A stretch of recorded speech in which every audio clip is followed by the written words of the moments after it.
Alors, bonjour Ilyes Larmi, directeur de FXCM France. Merci de nous avoir conviés à ce séminaire. C'est quelque chose que vous organisez régulièrement ou c'est un événement exceptionnel ? Alors, c'est pas vraiment un événement exceptionnel. Nos clients, ainsi que toutes les personnes qui sont en contact avec FXCM, clients ou pas d'ailleurs, ont l'occasion tous les 3 mois de venir et d'être invités tout simplement à un point de marché. Donc le but de ce point de marché, c'est pas de vanter les mérites d'FXCM ou autre, c'est un réel point de marché. Donc on parle d'actualité du marché, on invite des intervenants connus sur la place. Et le but, c'est de tenir nos clients et toutes les personnes en contact avec FXCM de ce qui se déroule sur les marchés et des perspectives à venir tout simplement. Ok, alors justement c'est vraiment génial, on est ici dans le Palais Brognard, donc on est dans une salle assez prestigieuse. Les intervenants qui sont là, c'est quand même des gens qui ont une certaine notoriété, une expérience dans le milieu, etc. C'est pour vous une vraie manière de vous démarquer des autres brokers. Justement, on a eu ces dernières années beaucoup de petits brokers qui essaient de venir sur le marché, etc. Voilà, FXCM, c'est une manière de se démarquer par ça ? Alors FXCM déjà on se démarque au niveau mondial par le fait tout simplement qu'on est un des plus gros, si ce n'est le plus gros courtier au monde sur le Forex pour le particulier. La deuxième chose qui démarque FXCM à travers le monde, c'est les ressources que l'on met à disposition de manière gratuite pour nos clients et encore une fois aussi pour toutes les personnes qui sont en contact avec FXCM, pour les aider à trader. Alors pourquoi est-ce qu'on aide et pourquoi est-ce qu'on mobilise beaucoup de ressources pour aider nos clients à trader ? Ça vient tout simplement de notre business model. Aujourd'hui en France, on est les seuls à offrir ce qu'on appelle l'exécution sur le Forex en no dealing desk. Notre revenu est uniquement généré par les spreads. Donc une commission qui est très faible au final du côté client, et donc on a besoin d'avoir des clients qui soient profitables, qui traitent longtemps sur le long terme pour qu'on puisse générer notre revenu. Donc contrairement à d'ailleurs tous les courtiers qui sont basés aujourd'hui en France, tel est notre business model. Donc c'est pour ça aussi tout simplement qu'on met à disposition autant de ressources pour nos clients, quoi. Ok, alors justement un mot à propos du No Dealing Desk, où ça, il y a quand même une salle de marché au niveau de FXCM, où c'est seulement, vous avez forcément, je veux dire, tout ça se passe aux États-Unis, il n'y a rien au bureau français, le bureau français c'est de la représentation, c'est justement de l'organisation, du suivi client, des choses comme ça.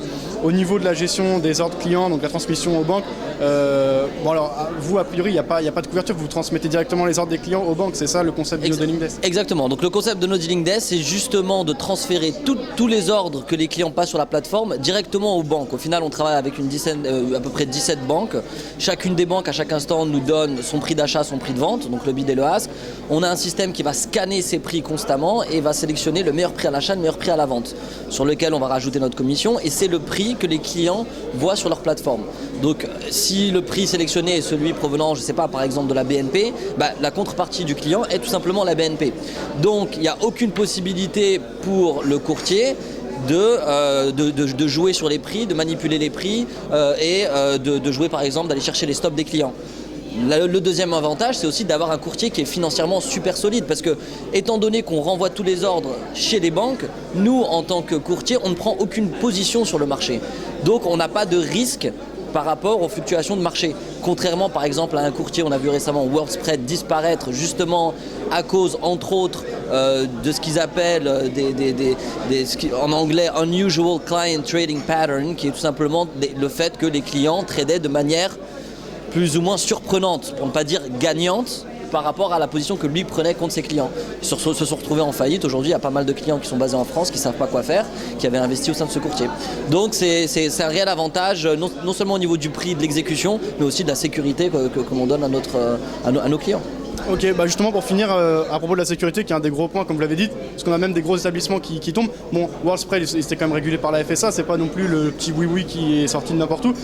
On a aussi des très gros établissements comme Lehman Brothers ces dernières années qui sont tombés.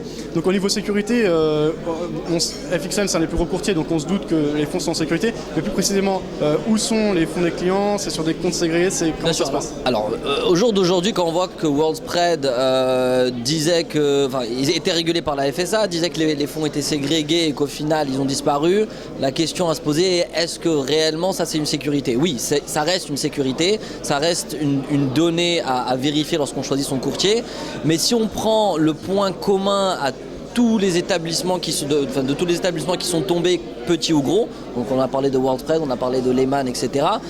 C'est tout simplement le fait qu'ils prenaient, tous ces courtiers, MF Global, prenaient des positions sur le marché. Et le jour où ils se plantent comme tout trader, eh ben, les fonds disparaissent et potentiellement les fonds les dépôts clients disparaissent aussi. C'est ce que FXCM ne fait absolument pas. Donc aujourd'hui, outre les critères de base, que le courtier soit basé en France, qu'il soit agréé AMF, que les fonds clients soient ségrégés, je pense que de savoir si son courtier prend des positions sur le marché est extrêmement important. Et le meilleur moyen de le savoir, c'est de demander une exécution no dealing desk. Et pour vérifier si votre courtier est réellement en exécution no dealing desk, le critère le plus simple, c'est d'aller demander à votre courtier si vous pouvez placer un stop, par exemple, à moins d'1 point de votre point d'entrée. Est-ce que votre courtier vous laisse placer, si je rentre à 1,3200 sur le marché, est-ce que j'ai le droit de placer mon stop à 1,3199? Si ça c'est possible, ça veut dire que votre courtier ne prend pas de position sur le marché. S'il vous impose une distance minimum, en gros il vous impose un minimum de perte et il se donne lui le temps de pouvoir se couvrir ou non par rapport à la position que vous avez prise. Il prend donc des positions sur le marché.